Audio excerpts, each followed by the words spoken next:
ये hello woman, कैसे आप सभी लोग? होपफुली घर पर हैं, बढ़िया है यार, सुरक्षित है। So I am back again with full power. How are you all doing? कैसे हैं आप सभी लोग?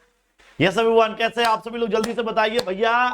तो मजा आ गया होगा आपको लास्ट क्लास के अंदर? यस और no? Sir last video planning की बड़ी शानदार थी, ठीक है। और इसी कड़ी में अपन आगे बढ़ते हुए सफल 2.2 को और सफल बनाने के लिए आज मैं आप लोगों के लिए दोबारा से आ चुका हूं ऑर्गेनाइजिंग की वीडियो लेकर। मतलब सर ऑर्गेनाइजिंग अगर देखा जाए तो अब तक के चैप्टर्स में से सबसे बड़ा चैप्टर है, ठीक है जी। और बहुत सारे बच्चे इसको पढ़ते पढ़ते बोर भी हो जाते हैं और बहुत सारे बच्चे इसको एक बार में खत्म भी नहीं कर पाते। तो ये वीडियो बनाने का मेरा मकसद यही होगा कि जो आपकी बोरियत है इस चैप्टर को लेकर वो खत्म हो जाए और आप एक बार में इसे पढ़ भी पाए। ठीक है जी गाइस, ओके। चलिए तो शुरू करते हैं बिना किसी देरी के।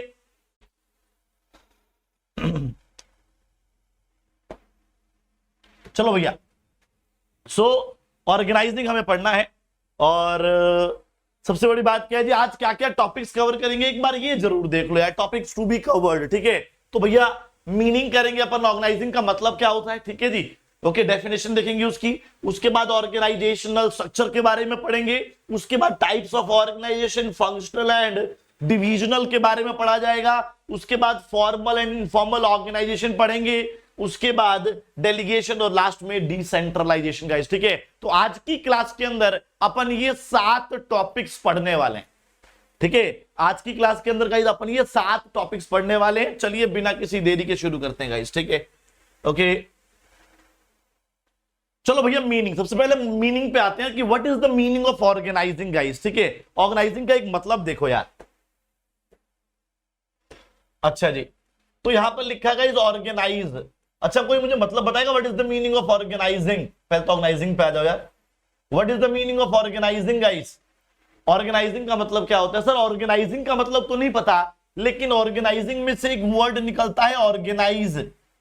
यस और no guys? What is the meaning of organize? इसका मतलब आपको जरूर पता होगा। अब भले ही आपको ऑर्गेनाइजिंग का मतलब पता हो या ना पता हो, आपको गाइस ऑर्गेनाइज का मतलब जरूर पता होगा। तो जल्दी से बताइए what is the meaning of organize? आप लोग पार्टी ऑर्गेनाइज करते हो, बर्थडे पार्टी, कौन टी पार्टी आप लोग ऑर्गेनाइज करते हो? यस और नो? तो बेसिकली सर जी ये ऑर्गेनाइज का मतलब क्या होता है? अरेंज करना। यस और नो? ऑर्गेनाइज का मतलब क्या होता है मेरे भाई? अरेंज करना। तो ऑर्गेनाइजिंग का मतलब क्या होता है मेरे भाई? Organising means arranging the resources, means arranging the resources, ठीक है। So organising is the process of arranging the resources. ऑर्गेनाइजिंग is a process of arranging the resources। Sir कौन से रिसोर्सेज? तो भैया रिसोर्सेज की बात जब भी होती है हमें ध्यान होना चाहिए 4M। Organizing is the process of arranging the resources, that is 4M। 4M का मतलब क्या होता है मेरे भाई? मैंने पहले भी बता रखा आपको। 4M का मतलब बताओ जल्दी से।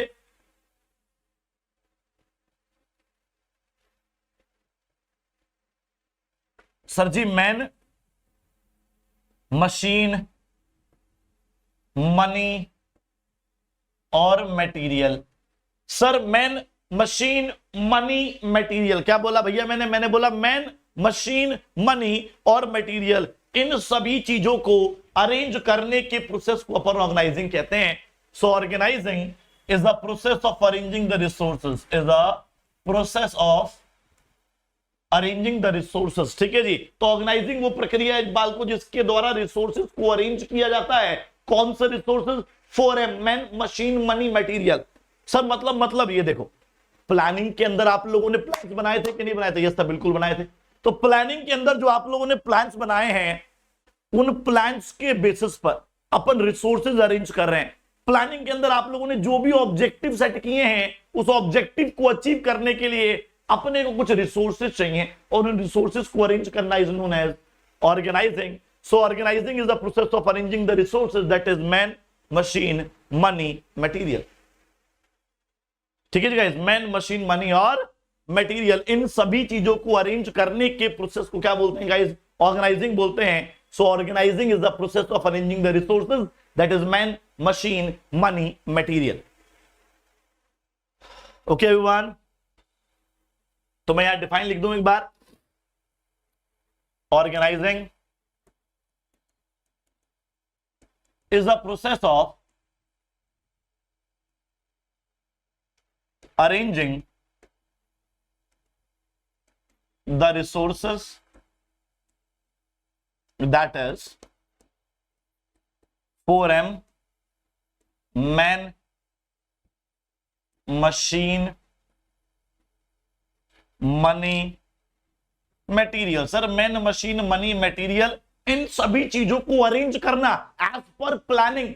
प्लानिंग में जो भी ऑब्जेक्टिव सेट हुआ है उस ऑब्जेक्टिव के हिसाब से इन सभी रिसोर्सेज को अरेंज करना, अपन इसे क्या बोलते हैं सर? ऑर्गेनाइजिंग बोलते हैं। So organising is the process of arranging the resources that is man machine money material.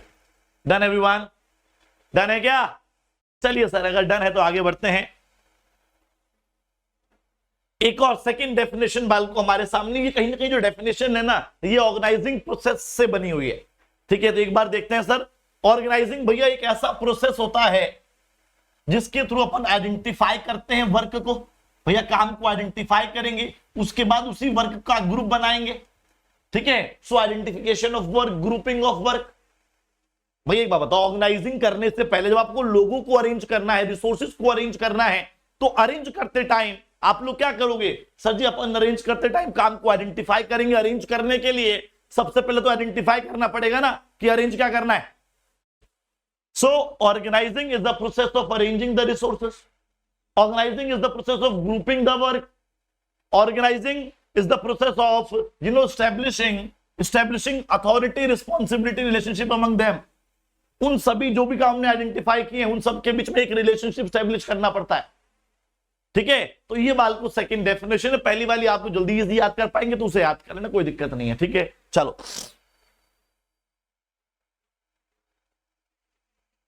अब बात करते हैं सर ऑर्गेनाइजिंग प्रोसेस की। तो यार ऑर्गेनाइजिंग प्रोसेस देखो, सबसे पहले मैं आपको बताना चाहता हूं कि यहां पर एक एग्जांपल लेके चलेंगे, बड़ा शानदार सा एग्जांपल लेके चलेंगे। ठीक है, तो सुनना और समझना बड़े ध्यान से। सर मान लीजिए कि प्लानिंग के अंदर हम लोगों ने क्या किया? सर प्लानिंग के अंदर हम लोगों ने एक शादी प्लान करी है। किसकी? मिस्टर बीन की। मिस्टर बीन की हम शादी करा रहे हैं सर। ठीक है जी, ओके। तो भैया किसकी शादी करा रहे हैं अपन? मिस्टर बीन जो है उनकी शादी होने जा रही है। ठीक है, अब मिस्टर बीन की शादी कराने के लिए प्लानिंग के अंदर सब कुछ प्लान हो चुका है। इससे पिछला चैप्टर हम लोगों ने प्लानिंग पढ़ा और प्लानिंग में हम लोग ऑलरेडी जो है सब कुछ प्लान कर चुके हैं। व्हाट टू डू, शादी of mister been. How to do, कैसे करेंगे भैया? वो तो अरेंज या अलग वो ही जाने भैया। ठीक है, उसके बाद what to do, how to do, when to do, कब करेंगे? अगले महीने। And who is to do it, किससे करेंगे? ये भी वही जाने। So planning is the process of deciding in advance what to do, how to do, when to do and who is to do it। क्या करना है, कब करना है, कैसे करना है, कौन करेगा?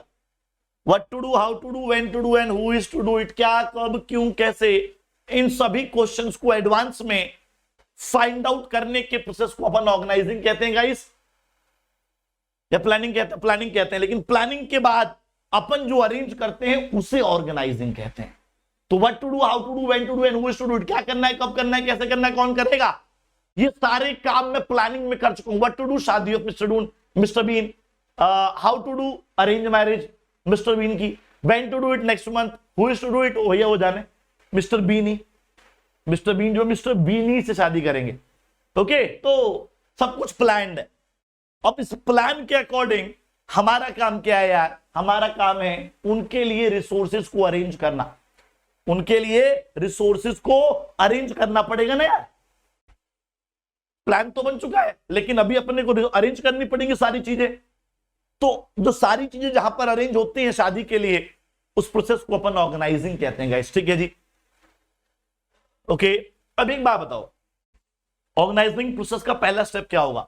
ऑर्गेनाइजिंग प्रोसेस का पहला स्टेप जानने के लिए आप लोग मुझे क्या करेंगे? मुझे कुछ लिस्ट बताइए कि अपने को शादी में क्या क्या चीजें लगती हैं। सर शादी में सर जी स्वीट्स, मिठाइयां चाहिए होती हैं सर ज्वेलरी चाहिए होती है, और क्या क्या चाहिए होता है? ज्वेलरी हो गया, स्वीट्स, अच्छा जी कार भी चाहिए। ओहो मिस्टर बीन जी हैं, मिस्टर बीन जी की डिमांड देख रहे हो वाल को, कार भी चाहिए उनको। ठीक है, तो स्वीट्स, ज्वेलरी, कार, उसके बाद sir dry fruits, DJ, sir जी फ्रूट्स, ठीक है जी। उसके बाद डीजे के बाद ढोल भी आएगा, ढोल, ओके। और अगर बात करूं तो sweets, jewellery, car, dry fruit, DJ, ढोल, ठीक है। टेंट, टेंट के बाद सर जी वेजिटेबल्स, कच्ची वेजिटेबल्स मार्केट से आएंगी सर, ठीक है। उसके बाद सर लाइट्स वगैरह भी चाहिए होती हैं, लाइट्स वगैरह, सर बैंड वगैरह चाहिए, बैंड, ठीक है सर। कपड़े तो आए नहीं, क्लॉथ्स, ओके। और बताओ सर और क्या क्या चाहिए, तो भैया सोफा चाहिए, सोफा, ठीक है। और सर अपन ने सर शाही पनीर खाएंगे सर, तो शाही पनीर भी चाहिए सर, ठीक है। उसके बाद कोल्ड ड्रिंक, सर जी गर्मियां चल रही है, कोल्ड ड्रिंक तो रह ही गई, तो कोल्ड ड्रिंक, कोल्ड ड्रिंक में तो खाना ही नहीं पचेगा सर, ठीक है। तो मैं बाल को कर क्या रहा हूं, मैं ऑलमोस्ट क्या कर रहा हूं सर, मैं उन सभी काम को आइडेंटिफाई कर रहा हूं, उन सभी चीजों की लिस्ट बना रहा हूं, या तो मुझे करने हैं या मुझे अरेंज करने हैं। तो आइडेंटिफिकेशन ऑफ व्हाट, वर्क, हम काम को आइडेंटिफाई करने से, स्वीट्स लाने हैं, वेजिटेबल्स लाने, टेंट वाले को बुक करना है सर, है ना। तो ऑर्गेनाइजिंग प्रोसेस के पहले स्टेप में, क्योंकि ऑर्गेनाइजिंग के अंदर हमें अरेंज करना है, तो अरेंज करने के लिए सबसे पहले हमें यह पता होना चाहिए कि क्या अरेंज करना है। तो हमने क्या किया, एक लिस्ट बनाई उन सभी चीजों की जो हमें अरेंज करनी थी, और इसे बोलते हैं identification of work, identification of work. लेकिन सर जी ये हेडिंग अधूरी है, हमें काम को सिर्फ आइडेंटिफाई नहीं करना, साथ के साथ उसे डिवाइड करते हुए चलना है, ठीक है सर। कैसे, अब एक बात बताओ, अब एग्जांपल ले लेते हैं कि सर जैसे मान लीजिए शादी का कार्ड है, तो शादी का कार्ड एक डिजाइन होगा, एक प्रिंट होगा और एक डिस्ट्रीब्यूट होगा। हमें इस काम को 3 पार्ट्स में डिवाइड करना पड़ेगा, ठीक है। तो हमने क्या किया सर, डिवीजन ऑफ वर्क भी हैंड टू हैंड कर दिया, ओके। तो identification and division of work, identification and division of work is the first step in the process of organizing. Organizing के प्रोसेस में पहला स्टेप क्या था sir, identification and division of work, ठीक है जी। इसके अंदर हमने क्या किया, सारे काम को आइडेंटिफाई किया जो मुझे अपने ऑब्जेक्टिव को अचीव करने के लिए, मिस्टर बीन की शादी कराने के लिए चाहिए थे, ठीक है जी। और हैंड टू हैंड उसे डिवाइड करता चला गया। सर डिवाइड क्यों किया हमने, sir why do we do division of work, हम डिवीजन ऑफ वर्क क्यों करते हैं सर, हाँ जी ये तो आप बताओ। चैप्टर 2 प्रिंसिपल्स ऑफ मैनेजमेंट, पहला ही प्रिंसिपल डिवीजन ऑफ वर्क था। तो डिवीजन ऑफ वर्क क्यों करते हैं सर जी, स्पेशलाइजेशन के लिए, क्या स्पेशलाइजेशन के लिए हम लोग डिवीजन ऑफ वर्क भी करते हैं गाइस, ठीक है जी। जिसको नहीं पता जाके फटाफट वीडियो देख के आ जाओ, प्लेलिस्ट में मिल जाएगा, सेकंड चैप्टर पहले प्रिंसिपल पढ़ा रखा है, ठीक है जी। तो पहला स्टेप क्या था sir, identification and division of work. हमने काम को आइडेंटिफाई किया और हैंड टू हैंड उसे छोटे छोटे पार्ट्स में डिवाइड कर दिया। The first step in the organising process is identification and division of work, ठीक है जी guys. Done, done everyone, done.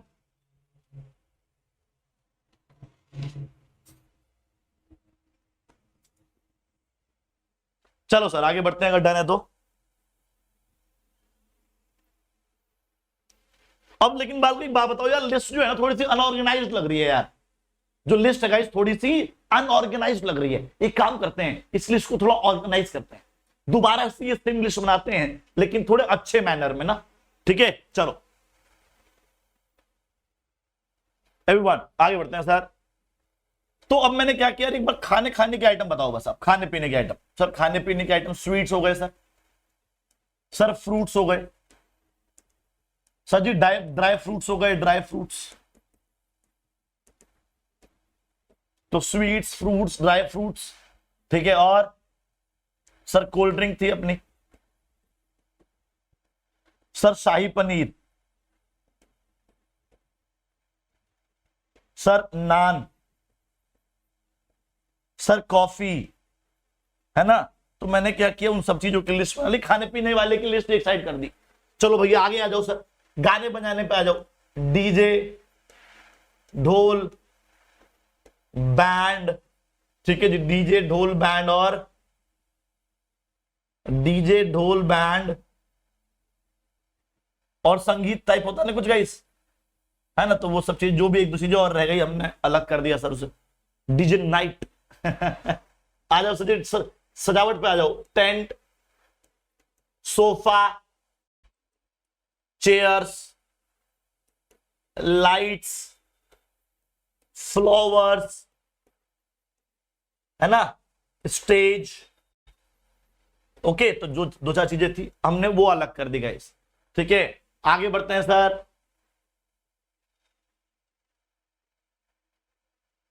तो डीजे, स्वीट, टेंट, अब अगले पे आ जाओ। नेक्स्ट वन इज गाइस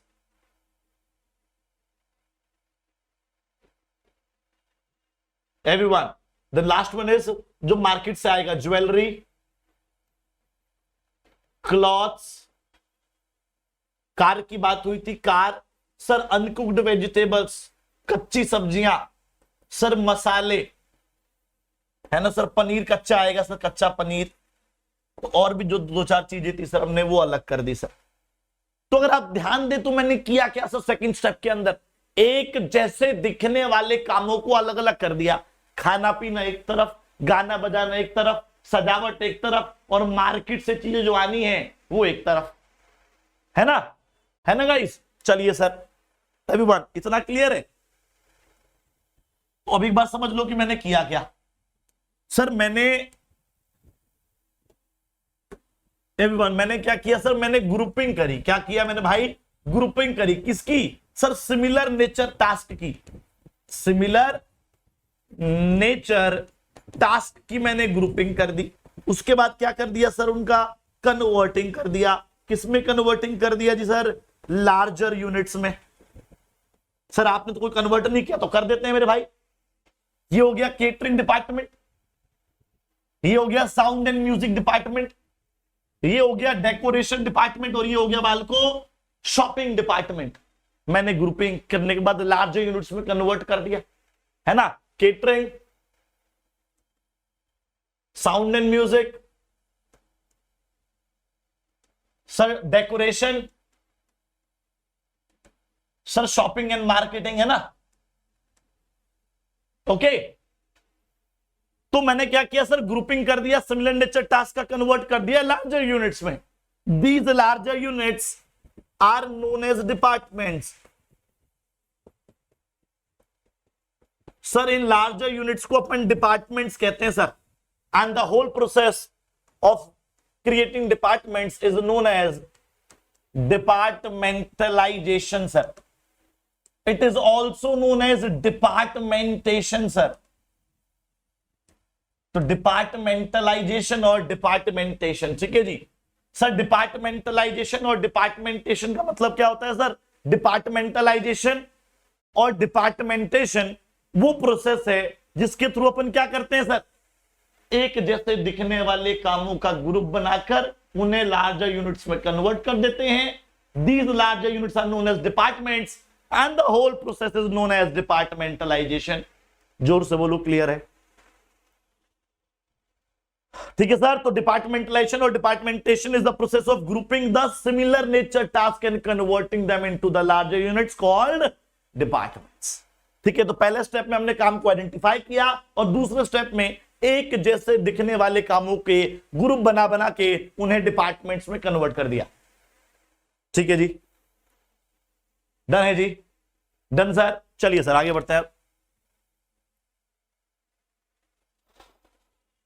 अब आते हैं सर थर्ड स्टेप पे।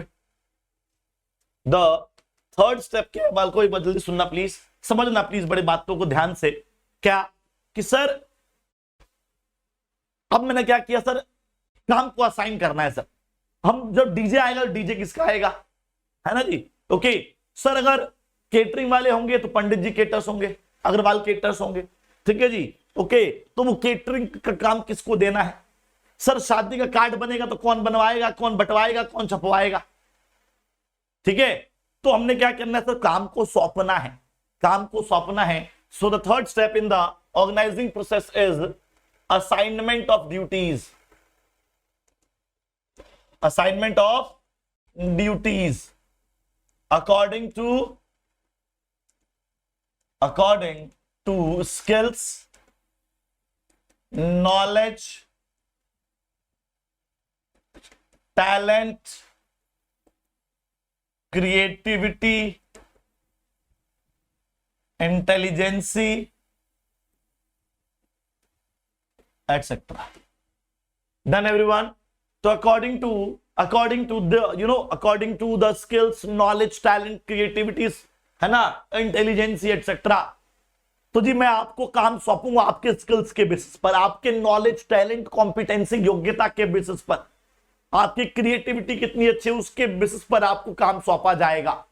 तो थर्ड स्टेप क्या होता है जी? Assignment of duties. काम सौंपते हैं हम सबको, ठीक है जी। तो डीजे वाला कौन होगा, केटर कौन होंगे, सब्जी कौन लाएगा, और जो कार्ड कौन छपवाएगा, तो हम लोग काम सौंपेंगे उसके स्किल्स, नॉलेज, टैलेंट के हिसाब से।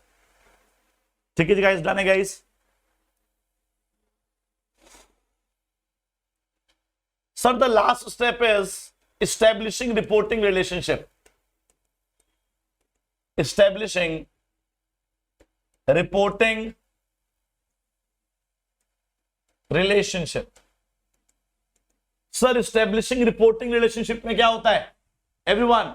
एस्टेब्लिशिंग रिपोर्टिंग रिलेशनशिप के अंदर डिफरेंट डिपार्टमेंट्स के बीच में रिलेशनशिप एस्टेब्लिश किए जाते हैं। दोबारा बोल रहा हूं सर, रिपोर्टिंग रिलेशनशिप के अनुसार डिफरेंट डिपार्टमेंट्स के बीच में रिलेशनशिप एस्टेब्लिश किए जाते हैं गाइस, ठीक है। Okay, so according to this last step, ठीक है जी, we establish a relationship among different departments.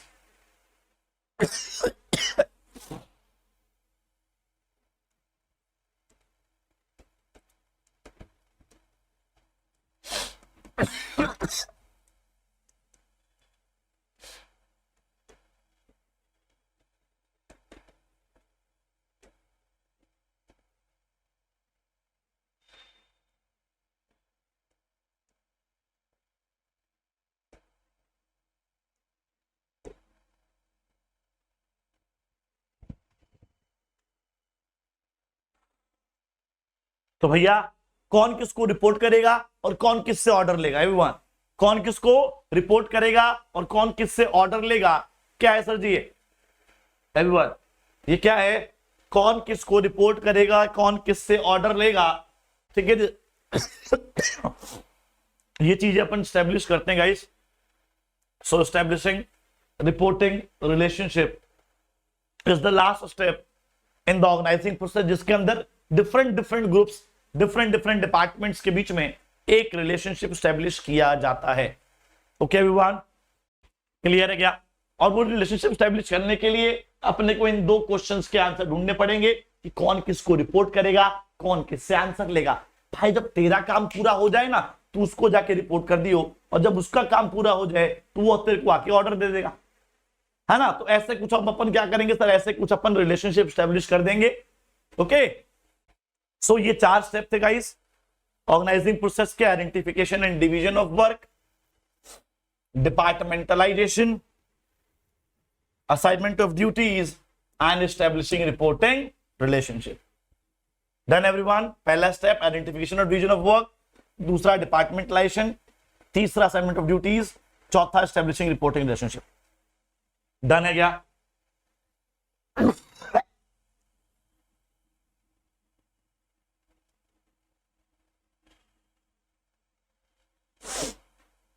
चलिए सर आगे बढ़ते हैं, डन है तो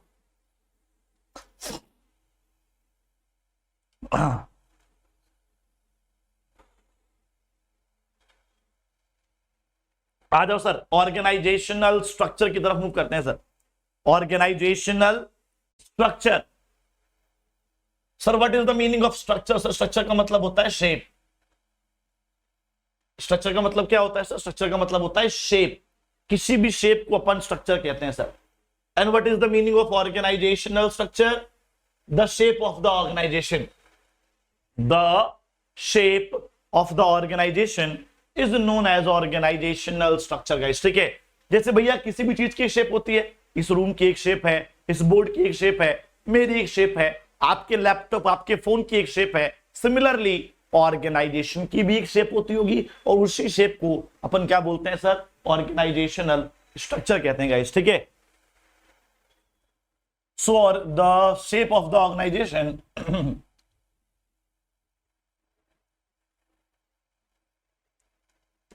the shape of the organization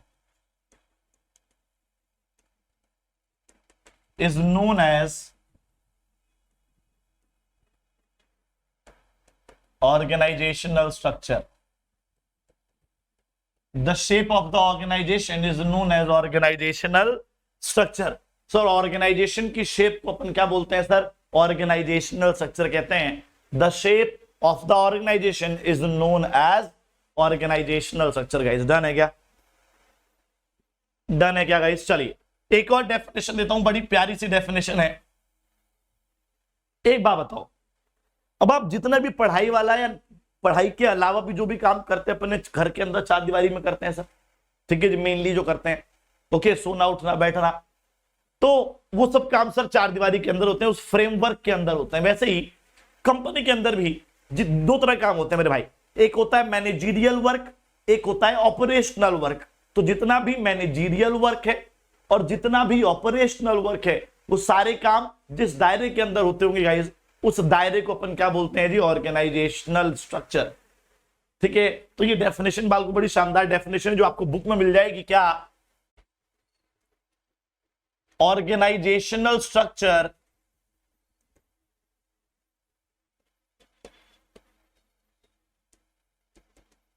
is a framework within which, भैया ऑर्गेनाइजेशनल स्ट्रक्चर एक ऐसा फ्रेमवर्क है, एक ऐसा दायरा है, within which all managerial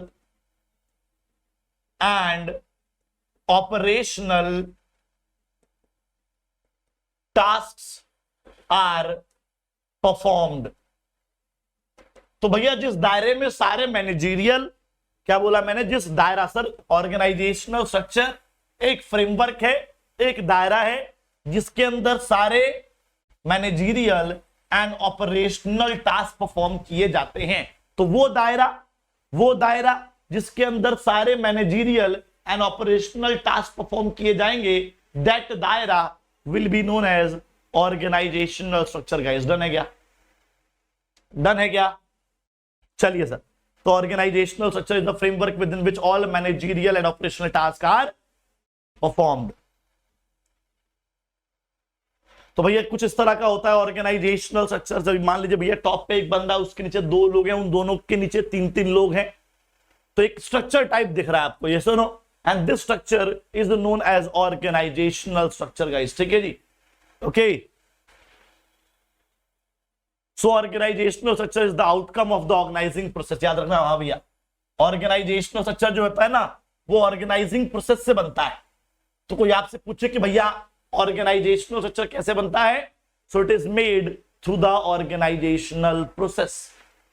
ठीक है,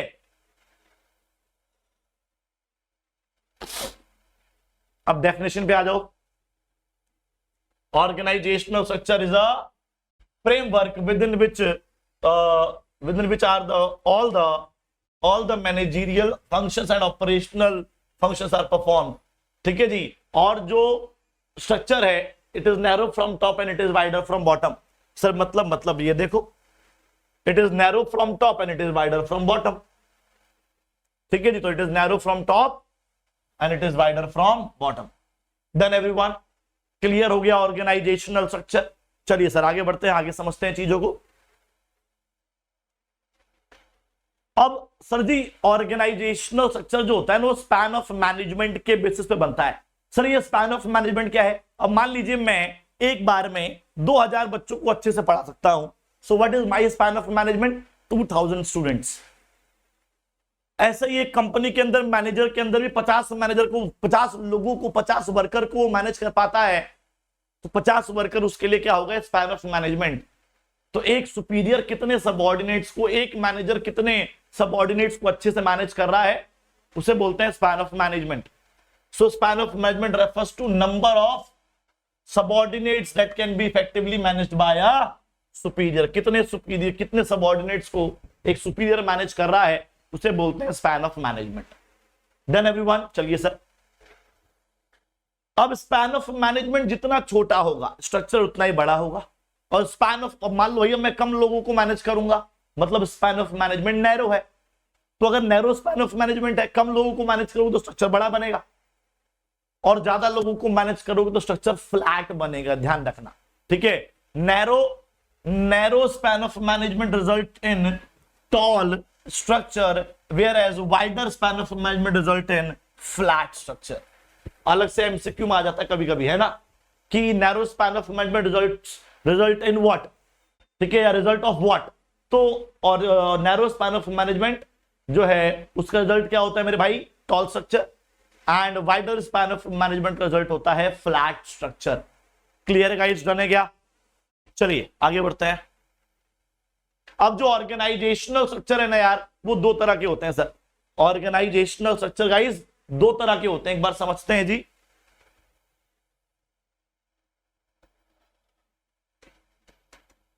डेफिनेशन तो क्लियर है ना ऑर्गेनाइजेशनल स्ट्रक्चर की? चलिए सर आगे बढ़ते हैं।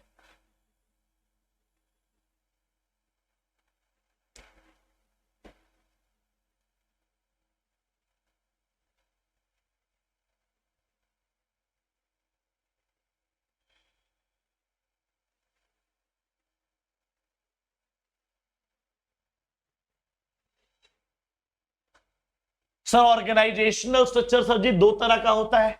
एक होता है मेरे भाई functional structure,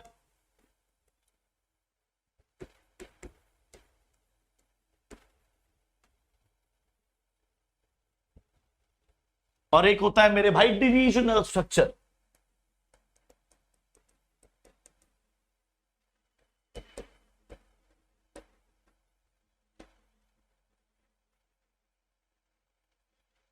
sir what is the meaning of functional structure? तो भैया नाम से आइडिया लग रहा होगा आप लोगों को। सर जी फंक्शंस के बेसिस पर जो स्ट्रक्चर क्रिएट होगा, मैंने क्या बोला, मैंने बोला फंक्शंस के बेसिस पर जो भी स्ट्रक्चर क्रिएट होगा, that structure will be known as functional structure, ठीक है। Functional structure is that structure which is created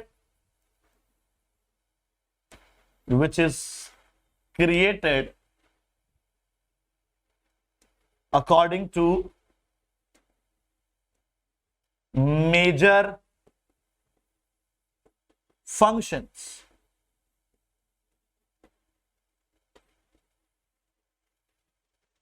ठीक है जी। तो भैया वो स्ट्रक्चर जो मेजर फंक्शंस के बेस पे क्रिएट किया जाएगा, that structure will be known as functional structure। और सर वो स्ट्रक्चर जो मेजर प्रोडक्ट्स के बेस पे क्रिएट किया जाएगा is that structure which is created according to, तो भैया देखो डिविजनल, सर इसका नाम से आइडिया तो नहीं लग रहा, लेकिन मैं बता देता हूं, क्योंकि फंक्शनल का तो नाम से आइडिया लग रहा था, फंक्शनल जो फंक्शंस के बेस पे बनता हो। अब डिविजनल क्या होता है सर, जो प्रोडक्ट लाइन के बेस पे बनता है। जैसे कि मान लीजिए हमारी कंपनी में गारमेंट्स का बिजनेस भी होता है और हमारी कंपनी में फुटवेयर का बिजनेस भी होता है। तो गारमेंट्स के लिए अलग स्ट्रक्चर है ना जी, गारमेंट्स के लिए क्या होगा सर जी, एक अलग स्ट्रक्चर होगा, और फुटवेयर का एक अलग स्ट्रक्चर होगा। तो जब स्ट्रक्चर क्रिएट होंगे on the basis of product line, that structure will be known as divisional structure, ठीक है जी, according to major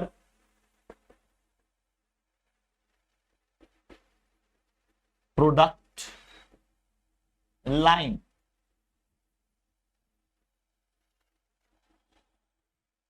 तो भैया जब मेजर फंक्शंस के बेस पे बन रहा हो तो फंक्शनल, और मेजर प्रोडक्ट लाइन, एक से ज्यादा प्रोडक्ट लाइन जहां पर होंगी, तो that structure will be known as divisional structure.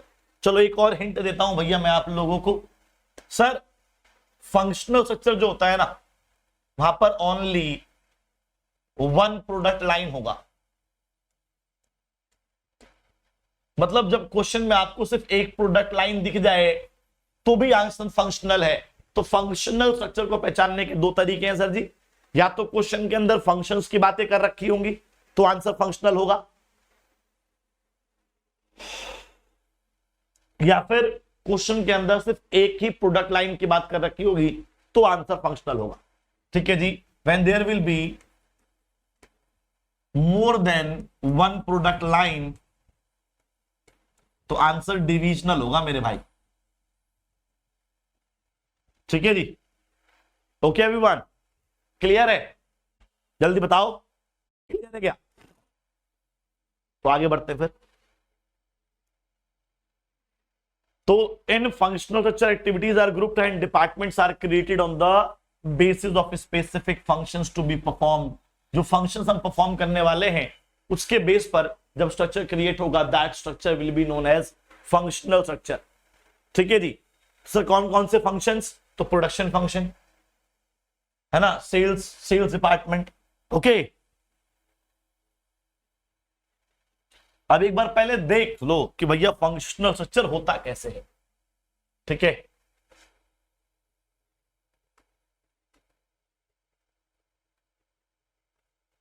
Diagram देख लो एक बार। टॉप पर होते हैं मेरे भाई share holders,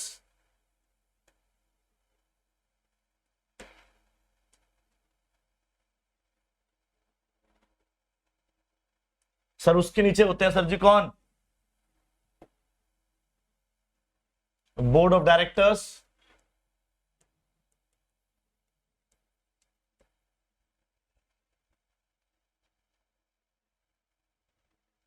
sir board of directors के नीचे कौन होगा? मैनेजिंग डायरेक्टर,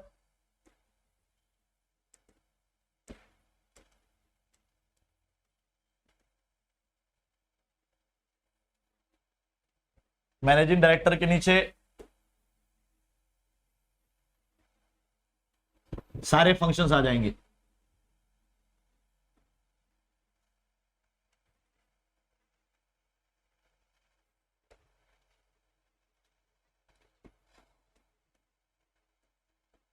प्रोडक्शन,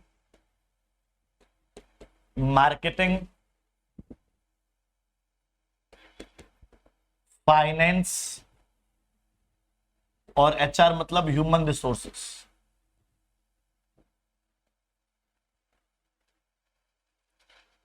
सर अगर मैं चाहूं तो मार्केटिंग को फर्दर क्लासिफाई कर सकता हूं 3 कैटेगरी के अंदर।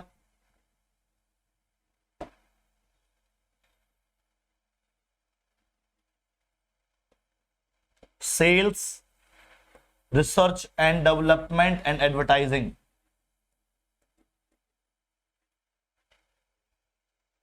ठीक है जी, ओके तो मैंने क्या किया sir, this is known as functional structure. Diagrammatically functional structure ऐसे बनता है। सर आपको कैसे पता? तो भैया ध्यान से देखो डायग्राम को। Share holders, board of directors, managing director, सही चल रहा था। आपने डिवाइड किसके बेस पे किया? आपने स्ट्रक्चर को कैटेगराइज किसके बेस पे किया सबसे पहले? सर हमने सबसे पहले कैटेगराइज किया on the basis of functions. तो जब आप फंक्शंस के बेस पर कैटेगराइज कर रहे हो so that structure will be known as functional structure, ध्यान रखना। ठीक है जी, ओके एवरीवन। तो जहां पर भी फंक्शंस के बेस पे पूरे स्ट्रक्चर का कैटेगराइजेशन किया जाए that structure will be known as functional structure. Okay, इसे अपन फंक्शनल स्ट्रक्चर कहते हैं।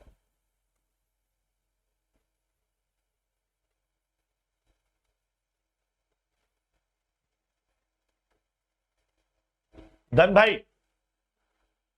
चलो सर, अगर डन हो गया तो आगे बढ़ते हैं। बात करते हैं सर जी डिविजनल स्ट्रक्चर की। तो मेरे भाई डिविजनल स्ट्रक्चर क्या होता है भैया? जो मेजर डिविजन्स या मेजर प्रोडक्ट्स के बेस पे क्रिएट किया जाए, जहां पर एक से ज्यादा प्रोडक्ट लाइन होती हैं, that structure is known as divisional structure. So dividing the whole enterprise according to the major products, metal, plastic, cosmetic, footwear, garments, है ना, इन सब के बेसिस पर जो स्ट्रक्चर क्रिएट होगा that structure will be known as divisional structure. ठीक है, एक बार डायग्रामेटिकली देख लेते हैं।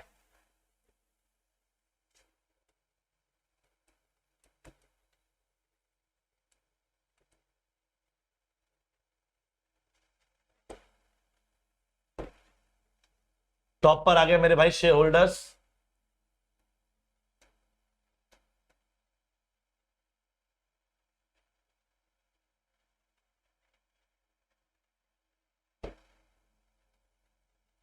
उसके बाद आएंगे भैया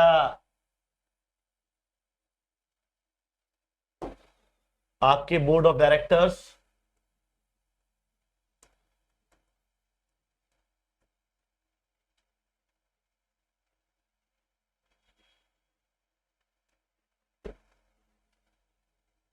बोर्ड ऑफ डायरेक्टर्स के बाद आपके जनरल मैनेजर,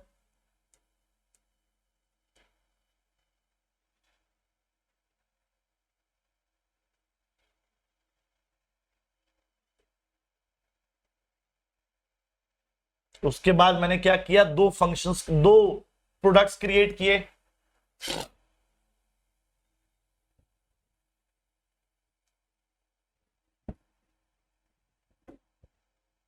एक का नाम रखा गारमेंट्स,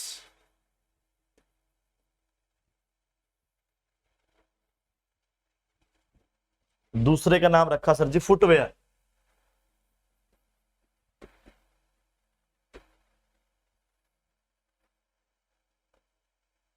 अच्छा जी, अब सर गारमेंट्स के नीचे वो चार फंक्शंस, सर जी कौन कौन से चार फंक्शंस गारमेंट्स के नीचे? तो गारमेंट्स के जो चार फंक्शंस थे गाइस वो कौन कौन से थे? प्रोडक्शन, मार्केटिंग, फाइनेंस और एचआर। सर उसके नीचे आपको याद होगा मार्केटिंग के नीचे भी हम लोगों ने तीन कैटेगराइजेशन किया था, sales, research and development and advertising. ठीक है, ओके सर। सिमिलरली अपन क्या करेंगे, सिमिलरली फुटवेयर के भी सर चार फंक्शंस,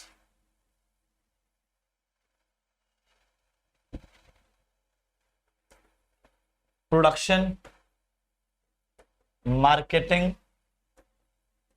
फाइनेंस और एचआर। सर मार्केटिंग के नीचे के चार, मार्केटिंग के नीचे जी सर जी तीन डिपार्टमेंट्स हमने और क्रिएट किए थे, कौन कौन से? Sales, research and development and advertising. तो भैया अगर आप पूरे स्ट्रक्चर को ध्यान से देखें, सब कुछ सही चल रहा है। आपने सबसे पहले पूरे स्ट्रक्चर को कैटेगराइज किसके बेस पे किया? तो प्रोडक्ट के बेस पे किया। तो it is known as product structure और you can call it divisional structure guys. ठीक है जी, ओके। और अगर आप ध्यान से देखें तो मैंने आपको एक बात बोली भी थी, क्या बोली थी सर? कि अगर कंपनी में सिर्फ एक ही प्रोडक्ट होगा तो ये कुछ फंक्शनल की तरह लगेगा, लेकिन जब एक से ज्यादा प्रोडक्ट हो जाएंगे तो डिविजनल की तरह लगेगा गाइस। ठीक है जी, डन एवरीवन। अच्छा, कई सारे बच्चे कंफ्यूज होंगे, सर हमारी बुक में तो अलग डायग्राम दे रखा है। कोई दिक्कत नहीं है, अलग अलग कंपनी का अलग अलग तरह का स्ट्रक्चर हो सकता है, जो मैंने बनाया है वो बेस्ट है, डिटेल्ड है, तो इसको उतार लेना। ठीक है जी गाइस, ओके। चलिए सर आगे बढ़ते हैं सर। अब आते हैं सर टाइप्स ऑफ ऑर्गेनाइजेशन पे। तो भैया ऑर्गेनाइजेशन कितने तरह का होता है? तो ऑर्गेनाइजेशन सर जी दो तरह का होता है everyone. There are two types of organisation sir जी। एक होता है मेरे भाई फंक्शनल और दूसरा होता है मेरे भाई डिविजनल। एवरीवन दो तरह का होता है सर, एक होता है फंक्शनल, दूसरा होता है गाइस डिविजनल।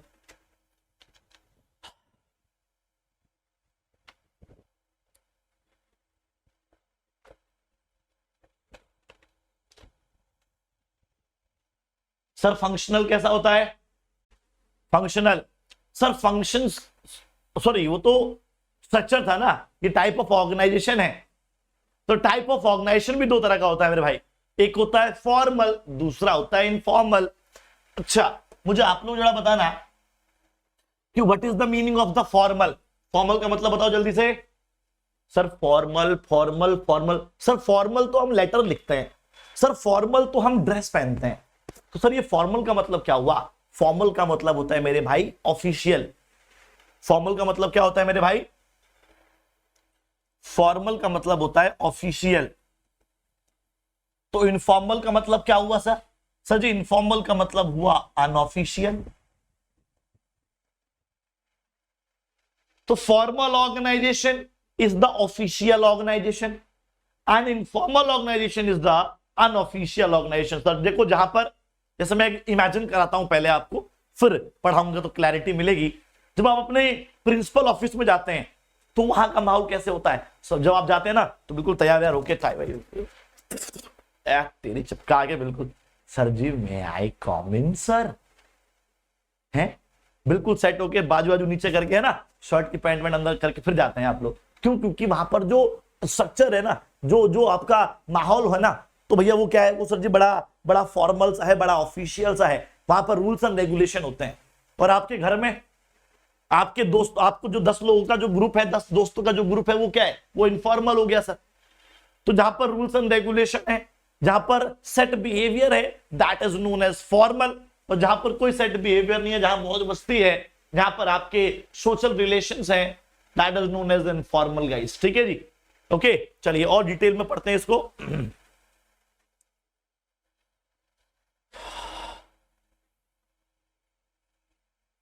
आ जाओ सर, टॉपिक था types of organisation.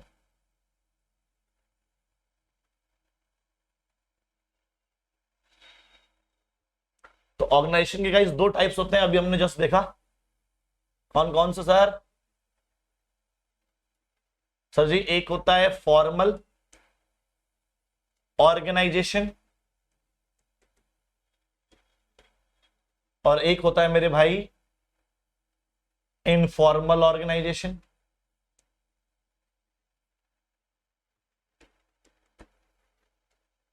Sir formal organization को अपन ऑफिशियल ऑर्गेनाइजेशन कह रहे थे, है ना? फॉर्मल ऑर्गेनाइजेशन को अपन ऑफिशियल ऑर्गेनाइजेशन कह रहे थे और इनफॉर्मल ऑर्गेनाइजेशन को अपन अनऑफिशियल ऑर्गेनाइजेशन कह रहे हैं। ठीक है, जैसे कि मेरा सवाल है सर, फॉर्मल ऑर्गेनाइजेशन अपने आप बन जाता है या जानबूझ के बनाना पड़ता है?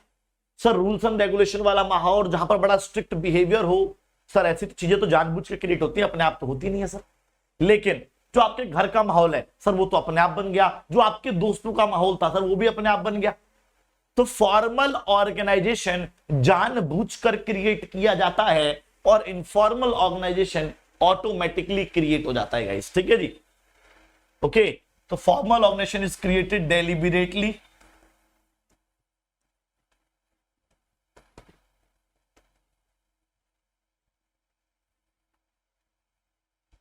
और sir informal organisation is created automatically.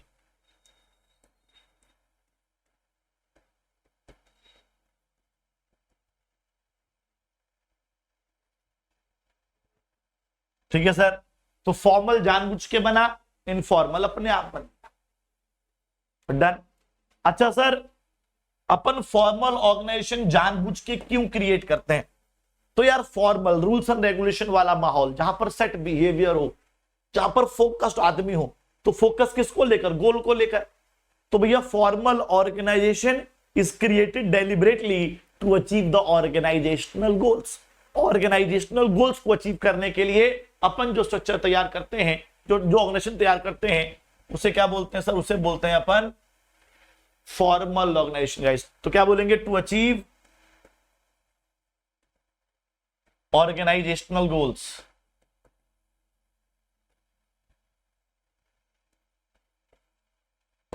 और इनफॉर्मल क्यों क्रिएट होता है यार? तो भैया इनफॉर्मल क्रिएट होता है social satisfaction, love and affection को फुलफिल करने के लिए। क्योंकि मैं आपको बता दूंगा, आपने सुना भी होगा कि फॉर्मल ऑर्गेनाइजेशन में लव एंड अफेक्शन, रिस्पेक्ट, ठीक है जी, your personal relation, your social relation की कोई जगह नहीं होती। There is no space for love and affection, personal relation and social relation in the formal organisation. ठीक है, तो इसीलिए अपन इनफॉर्मल ऑर्गेनाइजेशन क्रिएट करते हैं। सो क्या लिखेंगे भैया? To achieve social satisfaction. तो सोशल सेटिस्फैक्शन प्राप्त करने के लिए जो स्ट्रक्चर, जो ऑर्गेनाइजेशन अपन क्रिएट करेंगे, that organisation will be known as informal organisation guys. Done done guys. चलिए, तो यही बाल को अपन इसी को अपन एक डिफेंस का फॉर्मेट क्रिएट कर लेते हैं और इसी को अपन आगे बढ़ाते रहते हैं ना। तो यहां पर आ गया मेरे भाई बेसिस, ओके। यहां पर आगे बाल को आपका बेसिस और फिर अपन उधर जो है फॉर्मल इनफॉर्मल। चलो ये पहला पॉइंट बाल को यहां पर क्लोज होता है हमारा। पहला पॉइंट क्या था मेरे भाई? पहला पॉइंट था गाइस मीनिंग का। ठीक है, पहला पॉइंट मेरे भाई मीनिंग का था। तो मीनिंग क्या है यार? मीनिंग ये रहा, formal organisation is an official organisation which is created deliberately, an informal organization is an unofficial organization which is created automatically. Second point पे आ जाओ सर। सेकेंड पॉइंट था वो था पर्पस और एम। तो भैया फॉर्मल ऑर्गेनाइजेशन क्रिएट करने का पर्पस या एम क्या है? तो भैया फॉर्मल का है टू अचीव ऑर्गेनाइजेशनल गोल्स, और यहां पर क्या है sir? To achieve social satisfaction. Done.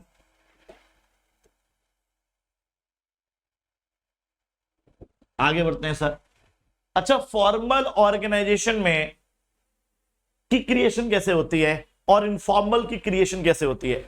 Sir formal organisation तो रूल्स एंड रेगुलेशन से बनता होगा, जहां पर भी सुपीरियर सबऑर्डिनेट का रिलेशनशिप है वहां पर क्या क्या लगेगा? उसे फॉर्मल बोलेंगे सर। और जहां पर भी अब इनफॉर्मल, आपने अपने चार पांच 10 दोस्तों का जो ग्रुप बनाया, कैसे बनाया सर?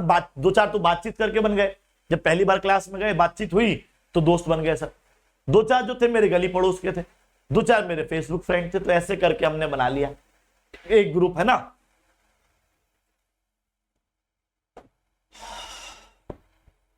तो ओरिजिन फॉर्मल क्रिएट कैसे होता है जी भैया? Origin through rules and regulations और superior subordinate relationship. Superior subordinate relationship. और सर इनफॉर्मल कैसे क्रिएट होता है? टू इंटरैक्शन, है ना, through interaction, social relation, blood relation etcetera. ठीक है, so through interaction, social relation, blood relation etcetera. Done everyone?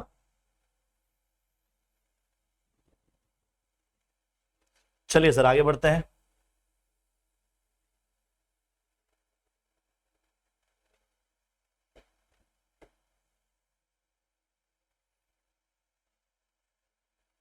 अब सर एक बात बताओ कि फॉर्मल ऑर्गेनाइजेशन में कम्युनिकेशन कैसे होता होगा और इनफॉर्मल में कैसे होता होगा?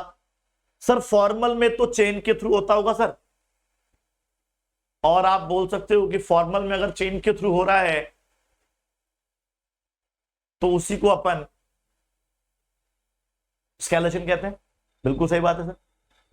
तो जब एक चेन में कम्युनिकेशन होगी जी, प्रिंसिपल से वाइस प्रिंसिपल, वाइस प्रिंसिपल से इंचार्ज, इंचार्ज से commerce department head, commerce department head से क्लास टीचर, क्लास टीचर से मॉनिटर, मॉनिटर से स्टूडेंट्स। तो जब भी कम्युनिकेशन एक चेन में होगी, that chain will be known as.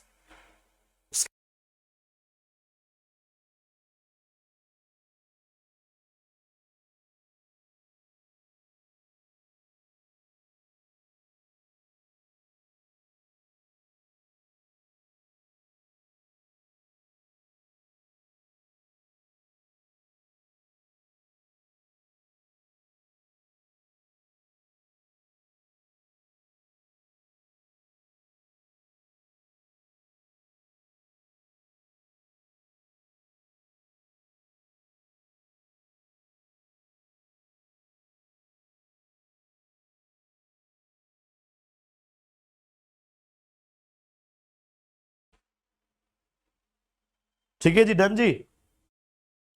चलो सर आगे बढ़ते हैं।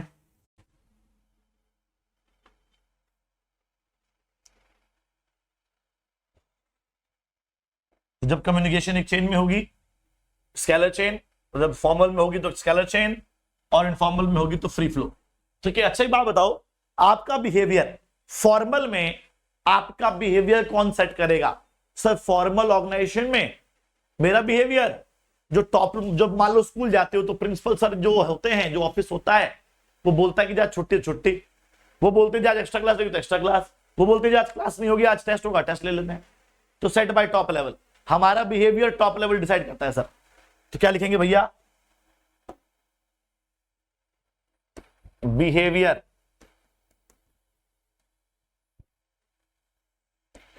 Prescribed bye top level. और यहां पर सर, यहां का बिहेवियर या जो मेरा ग्रुप है ना, उस ग्रुप की कुछ परंपराएं हैं, जैसे कि आप लोगों के ग्रुप में भी होगी कि सैटरडे को स्कूल नहीं जाना है ना, बर्थडे पार्टी यहां मनानी है, कॉन्टी करके मनाएंगे, घूमने जाएंगे। तो क्या सर, आपकी कुछ ग्रुप की परंपराएं हैं और आपका बिहेवियर उन परंपराओं के हिसाब से चलता है। तो प्रेस्क्राइब्ड बाय ग्रुप नॉर्म्स। ठीक है जी, चलिए सर आगे बढ़ते हैं।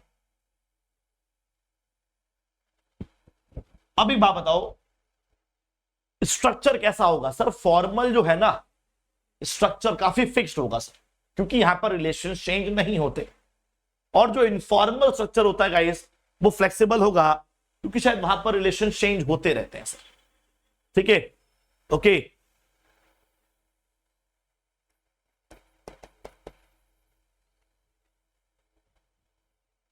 स्ट्रक्चर स्लैश नेचर, सर ये फिक्स्ड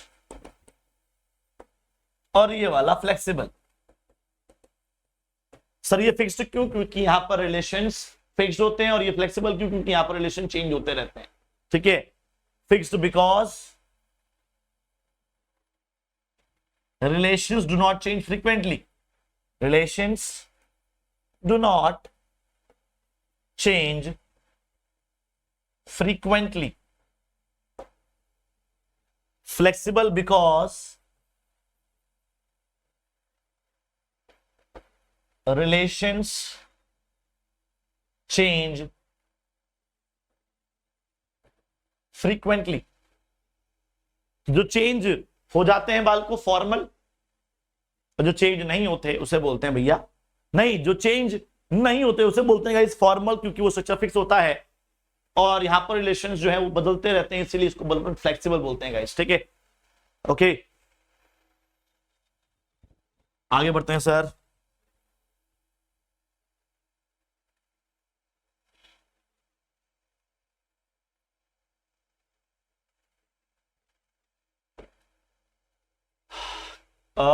लीडरशिप, तो यार फॉर्मल में जो है ना, बॉस ही लीडर होता है हर बार।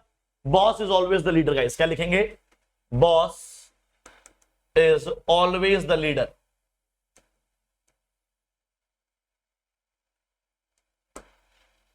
और इनफॉर्मल में जैसे आप लोगों का जो ग्रुप है उसमें लीडर कौन है सर, उसके अंदर लीडर था हम लोगों ने बनाया, हम लोग इलेक्शन करके हम लोगों ने उसे लीडर बनाया। तो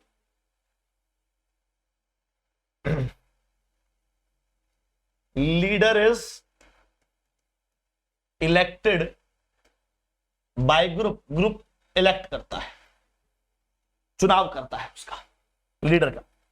ठीक है जी, आगे बढ़ते हैं सर।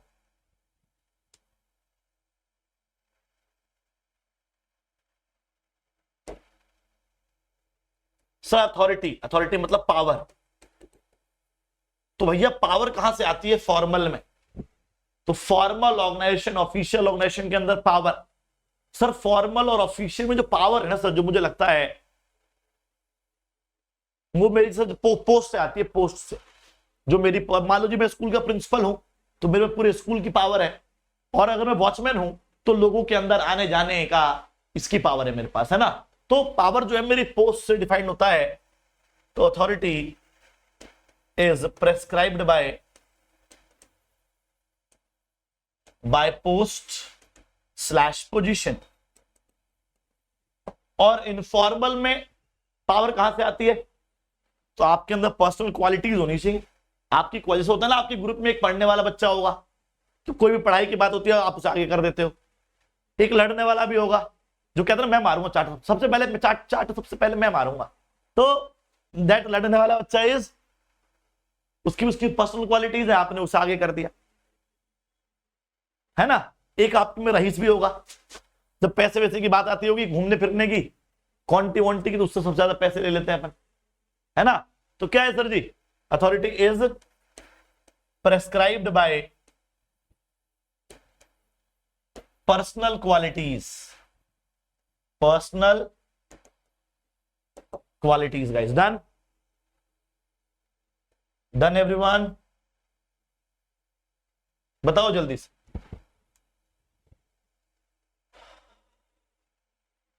चलिए सर आगे बढ़ते हैं।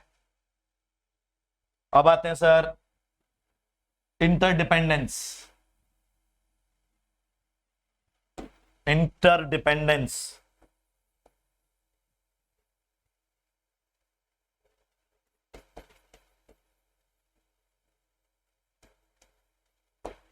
कौन किस पे डिपेंडेंट है?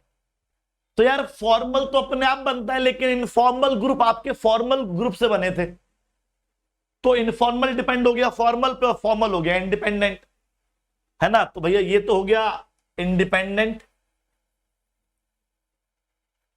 और ये हो गया मेरे भाई डिपेंडेंट, ठीक है जी। तो ये थे भैया हमारे सारे फॉर्मल और इनफॉर्मल का डिफरेंस। ये था भैया फॉर्मल इनफॉर्मल का आपका डिफरेंस, और एक ही के अंदर हमने सारे पॉइंट्स कर दिए, 1 2 3 4 5 6 7 8 9, ठीक है जी।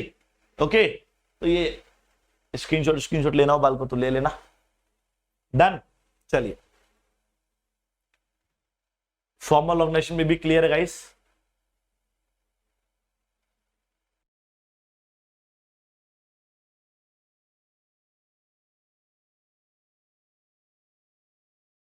आप ही क्रिएट कर दिया गाइस, है ना, अपन ने ऑलरेडी भर दिया। बात है बाल को नेक्स्ट टॉपिक पे, दैट इज डेलीगेशन।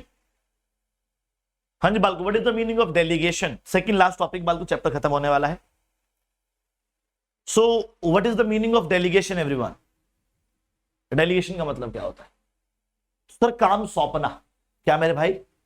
काम सौंपना इज नोन एज डेलीगेशन, है ना। जब भी अपन क्या करते हैं सर, काम सौंपते हैं ना, तो उसे डेलीगेशन बोलते हैं।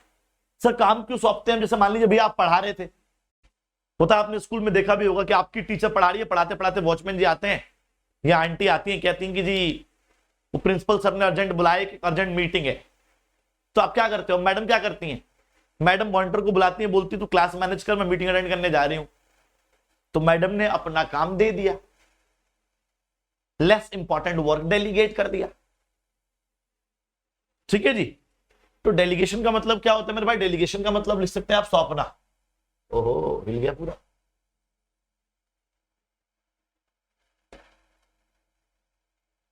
डेलीगेशन का मतलब मेरे भाई क्या होता है?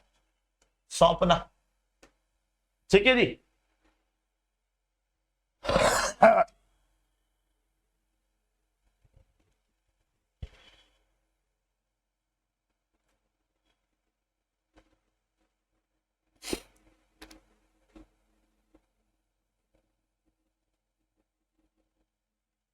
चलो sir,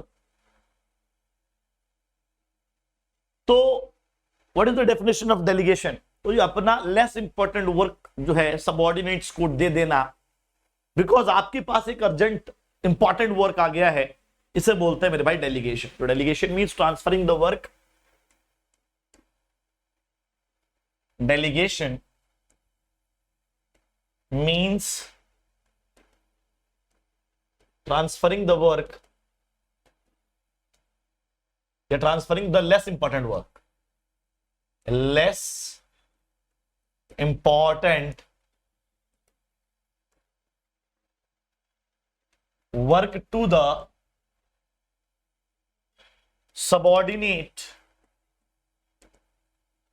is known as delegation, ठीक है जी। तो लेस इंपॉर्टेंट वर्क सबऑर्डिनेट को दे देना इज नोन एज डेलीगेशन। एक बंदे को आपने काम सौंप दिया, उसे डेलीगेशन बोलते हैं मेरे भाई, ठीक है जी। Delegation means the process of transferring authority, power दे देना इज नोन एज डेलीगेशन, ठीक है। अब डेलीगेशन के 3 एलिमेंट्स बोल लो, या डेलीगेशन का ये प्रोसेस बोल लो, प्रोसेस। तो प्रोसेस और एलिमेंट ऑफ डेलीगेशन देख लेते हैं मेरे भाई एक बार। प्रोसेस या फिर एलिमेंट ऑफ डेलीगेशन।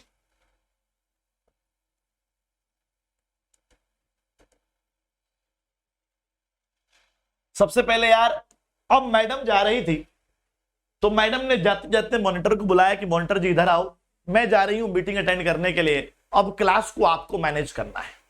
सो उसे क्या बोलते हैं सर? उसे बोलते हैं सर रिस्पॉन्सिबिलिटी। तो मैडम ने जाते जाते मॉनिटर को रिस्पॉन्सिबिलिटी दे दी, है ना। तो सबसे पहला स्टेप क्या होता है सर? रिस्पॉन्सिबिलिटी देना होता है सर।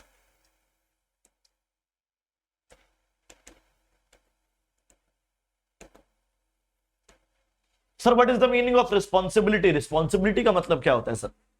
तो मेरे भाई रिस्पॉन्सिबिलिटी का मतलब मान लीजिए आप ये कि जी काम सौंपना, जो काम सौंपा गया है उसे करना।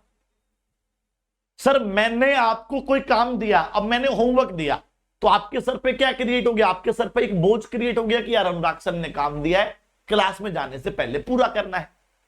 तो मेरे दिए गए काम को पूरा करने के बर्डन को, पूरा करने की जिम्मेदारी को अपन रिस्पॉन्सिबिलिटी कहते हैं। So responsibility means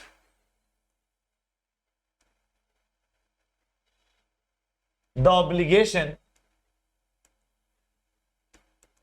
to perform the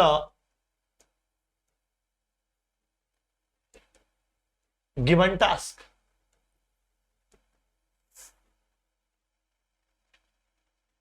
sir दिए हुए काम को परफॉर्म करने की जिम्मेदारी को अपन रिस्पॉन्सिबिलिटी कहते हैं। क्या बोला मैंने? दिए गए काम को परफॉर्म करने की ऑब्लिगेशन को अपन रिस्पॉन्सिबिलिटी कहते हैं। अब मैडम ने रिस्पॉन्सिबिलिटी दे दी, रिस्पॉन्सिबिलिटी देने के बाद मैडम जा रही थी, मैडम ने जाते जाते उसको बोला कि देख भैया कोई शोर मचाए तो नाम लिख दियो, कोई बात ना माने तो उसको बोल दी भाई हाथ पकड़ के खड़ा हो जा, और कोई फिर बदतमीजी करे तो, है ना। तो मैडम ने मुझे जाते जाते क्या दी? कुछ पावर्स दे दी। पावर्स को क्या बोलते हैं सर? अथॉरिटी बोलते हैं सर। क्या बोलते हैं जी? मैडम ने जाते जाते मुझे अथॉरिटी दे दी। तो सेकंड स्टेप क्या होता है सर? सेकंड स्टेप होता है अथॉरिटी।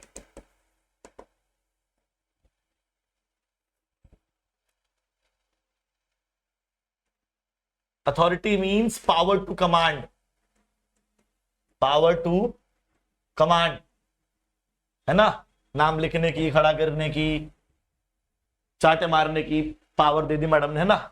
एक और डेफिनेशन है क्या? दायरे में रहकर डिसीजन लेने की पावर। अब मान लीजिए कि जी मैं ऑस्ट्रेलिया जा रहा हूं, मैंने आपको अपनी तिजोरी की चाबी दे दी, मैंने बोला इसमें 10 लाख रुपए पड़े हैं, 5 लाख तक कोई भी निर्णय लेना हो तो मुझसे बिना पूछे ले लेना। तो मैंने आपको ये दूसरी डेफिनेशन भी तो हो गई ना, कि मैंने एक दायरे के अंदर 5 लाख के अंदर आपको डिसीजन लेने की शक्ति दे दी। That is also known as authority. So authority means the power to take a decision within a prescribed limit, एक डिसाइडेड लिमिट के अंदर डिसीजन लेने की पावर को क्या बोलते हैं सर? इसको भी अपन अथॉरिटी बोलते हैं सर। ठीक है जी। अब मैडम चली गई, मैडम ने मीटिंग अटेंड करी, मीटिंग अटेंड करने के बाद मैडम वापस आ गई। मैंने बोला मैडम देखो ये वाले बच्चे जो है ना, ये जो नाम लिखे हैं मैंने, ये बच्चे मैडम शोर मचा रहे थे मैम, वो जो पीछे खड़े ना हाथ ऊपर करके मैम, वो जो है वो बात नहीं मान रहे थे, और जो मैम बदतमीजी कर रहे थे उनके मैंने लाल कर दिया। मैडम आप देख लो मैडम। तो आप क्या कर रहे हो? आपको दिए गए काम का जो रिजल्ट आया, आपको दिए गए काम का जो आउटकम आया, आप मैडम को बता रहे हो, जवाब दे रहे हो, और इसी जवाबदेही को अपन अकाउंटेबिलिटी कहते हैं गाइस। क्या बोलते हैं sir? Accountability.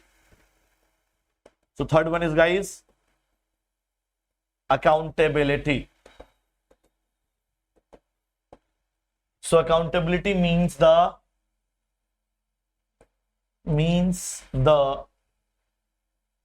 answerability of the outcome of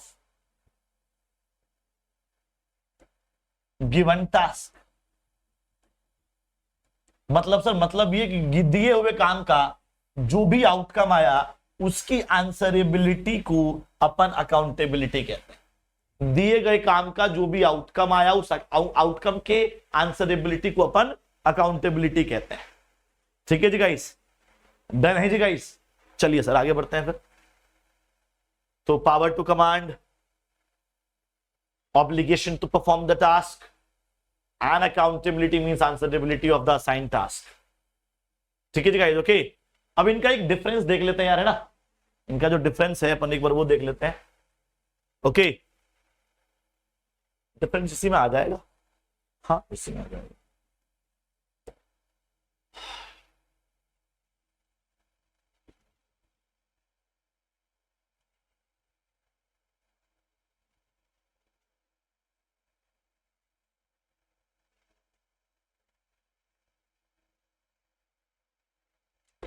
चलिए sir, the first one is guys basis, the second one is responsibility,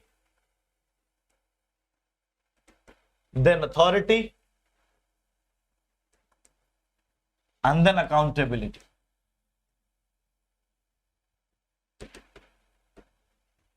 ठीक है, ओके। तो ये डिफरेंस बाल को अपन एक बार देख लेते हैं। पहला पॉइंट है इस मीनिंग का। तो यार रिस्पॉन्सिबिलिटी की डेफिनेशन बताई थी मैंने, obligation to perform the task, obligation to perform the task. ठीक है जी। Power to command, power to command is known as authority, and answerability of the outcome, answerability of the outcome is known as accountability. ठीक है जी sir. Meaning तो clear हो गया। अब आ जाओ ओरिजिन पे। ओरिजिन सर, सर रिस्पॉन्सिबिलिटी कहां से आती है? तो यार रिस्पॉन्सिबिलिटी, अच्छा एक बात बताइए जी, जो हमारे केजरीवाल जी हैं वो, उनके पास पावर जो है दिल्ली की है सर, है ना। तो वो कहां के लिए रिस्पॉन्सिबल हुए? सर दिल्ली के लिए हुए। सर योगी आदित्यनाथ जी जो हैं उनके पास पावर यूपी की है, तो वो कहां के लिए रिस्पॉन्सिबल हुए? सर यूपी के लिए हुए। तो रिस्पॉन्सिबिलिटी कहां से आ रही है? पावर से आ रही है सर। तो ओरिजिन अराइजेस फ्रॉम अथॉरिटी। अच्छा सर, अथॉरिटी कहां से आती है भैया? अथॉरिटी का ओरिजिन क्या है? हमने थोड़ी देर पहले देखा था। अभी जो फॉर्मल इनफॉर्मल का डिफरेंस है उसके अंदर, फॉर्मल के अंदर पावर कहां से आई थी? सर उसके अंदर जो है फॉर्मल के अंदर पावर आई थी हमारे पोस्ट और पोजीशन से। तो arises from post and position, arises from post और पोजीशन। सर अकाउंटेबिलिटी, जवाबदेही, इनके पास पावर कहां से आती है सर? सॉरी, अकाउंटेबिलिटी कहां से आती है? अकाउंटेबिलिटी आती है सर मेरे भाई रिस्पॉन्सिबिलिटी से। मतलब अगर आप रिस्पॉन्सिबल हो तो आप जवाब दोगे, अगर आप रिस्पॉन्सिबल नहीं हो तो आप जवाब नहीं दोगे। तो क्या लिखेंगे भैया? Arises from responsibility.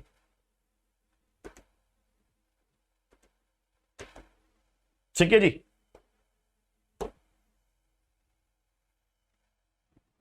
Next point है मेरे भाई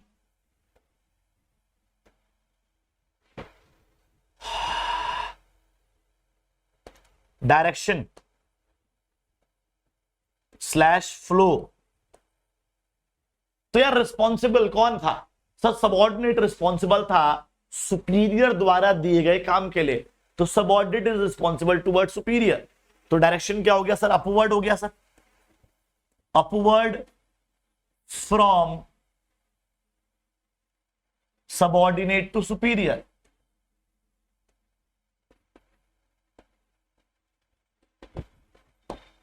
सर पावर कौन दे रहा है? सुपीरियर दे रहा है सर। किसको दे रहा है? सबऑर्डिनेट को दे रहा है सर। तो क्या हो गया? डाउनवर्ड हो गया sir, downward from superior to subordinate.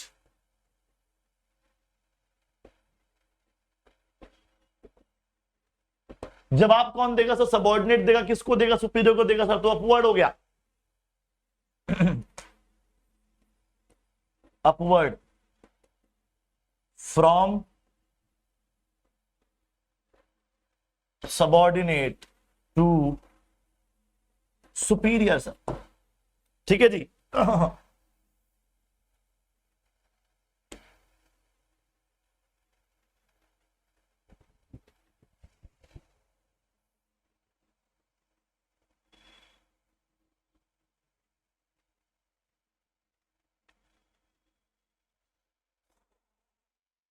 चलिए सर आगे बढ़ते हैं sir.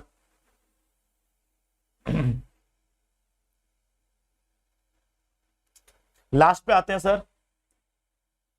The last one is guys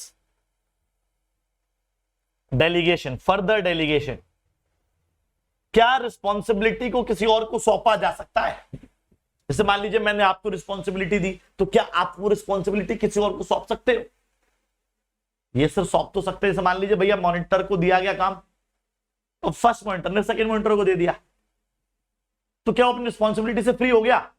sir responsibility सौंप तो दी लेकिन फ्री तो नहीं हुआ। मैडम आएंगी तो उसको पकड़ेंगी, उसी को पकड़ेंगी, है ना? तो can not be entirely delegated. आप सौंप सकते हो लेकिन संपूर्ण रूप से नहीं। तो क्या लिखेंगे भैया? Can not be entirely delegated. Can not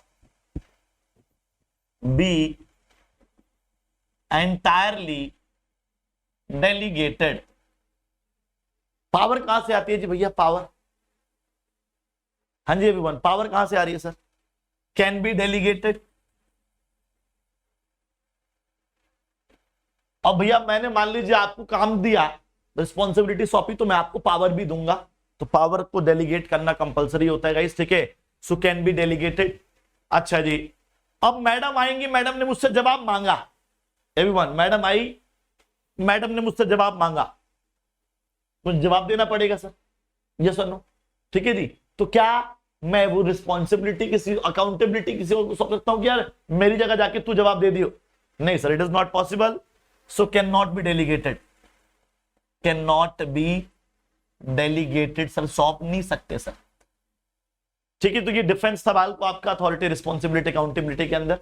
take 30 seconds and note it down, फिर अपन आगे बढ़ रहे हैं।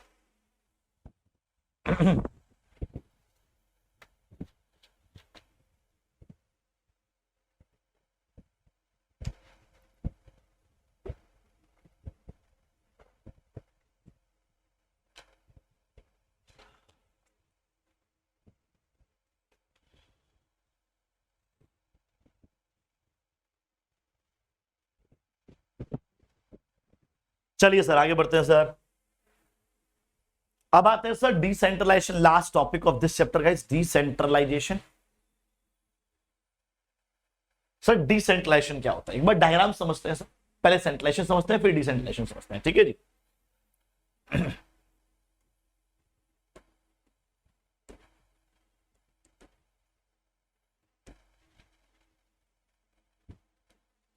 सर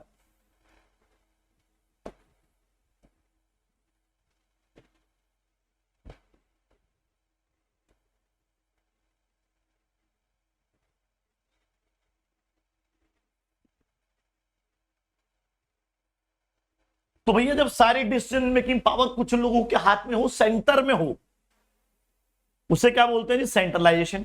तो मैंने क्या बोला? जब डिसीजन मेकिंग पावर कुछ लोगों के हाथ में हो, सेंटर में हो, उसे बोलते हैं मेरे भाई सेंट्रलाइजेशन। जैसे कि सेंट्रल गवर्नमेंट, तो सेंट्रल गवर्नमेंट के भाई पूरे देश की पावर किसके पास है? सेंट्रल गवर्नमेंट पास, कुछ लोगों के हाथ, है ना? तो उसे बोलते हैं बाल को सेंट्रलाइजेशन।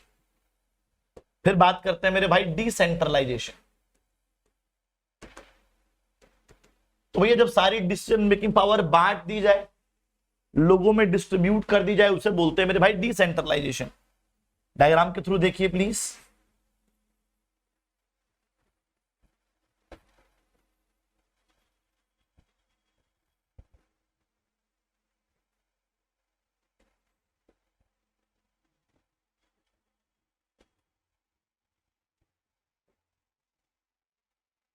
हाँ जी गाइस, जब डिसीजन मेकिंग पावर जो है वो सेंटर में रखी गई, कुछ लोगों के हाथ में रखी गई सेंट्रलाइजेशन।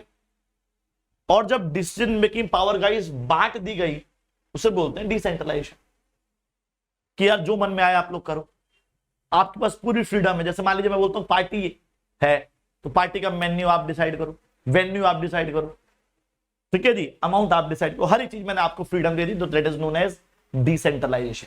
और ये डायग्राम आपको बना के आने, ठीक है जी गाइस, ओके। तो decentralisation is the process of giving freedom to the lowest level in the organisation. Company के लोवेस्ट लेवल तक डिसीजन मेकिंग पावर देना इज नोन एज डिसेंट्रलाइजेशन। तो मैं डिफाइन कर देता हूं यहीं पर, decentralisation is the process of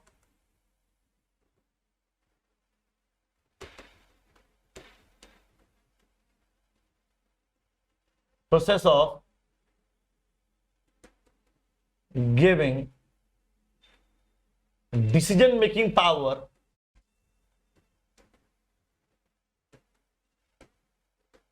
to the lowest level in the organization। तो कंपनी के अंदर लोवेस्ट लेवल तक डिसीजन मेकिंग पावर बांट देना इज नोन एज डिसेंट्रलाइजेशन। जब सारी डिसीजन मेकिंग पावर अपने पास रखना इज नोन एज सेंट्रलाइजेशन। एक और डेफिनेशन मैं आपको देना चाहूंगा कि यार एक बात बताओ, डिसीजन लेते टाइम इन लोगों का रोल कितना है सर? इन लोगों का रोल सर मैक्सिमम है सर, ठीक है गाइस। तो सबऑर्डिनेट्स का रोल मैक्सिमम है guys in case of decentralisation. और सेंट्रलाइजेशन में क्या है सर? जो रोल है गाइस वो मिनिमम है ना, in case of centralisation guys. तो सेंट्रलाइजेशन के अंदर डिसीजन मेकिंग के अंदर जो पावर है वो लिमिटेड है, वो मिनिमम है, रोल जो है मिनिमम है, और यहां पर रोल मैक्सिमम है।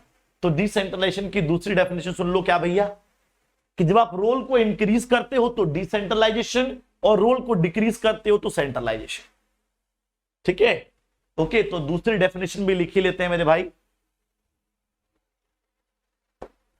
Decentralisation is the process of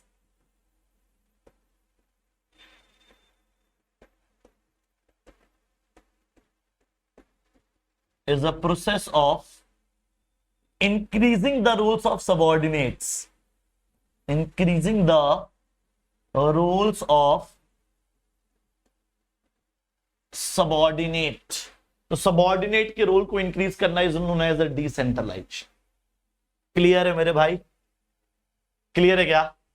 देखो लिखा भी हुआ है, according to Henri Fayol everything that goes to increase the importance और role of subordinate is the decentralization guys, ठीक है जी। और everything which goes to reduce it is known as centralization everyone, yes or no?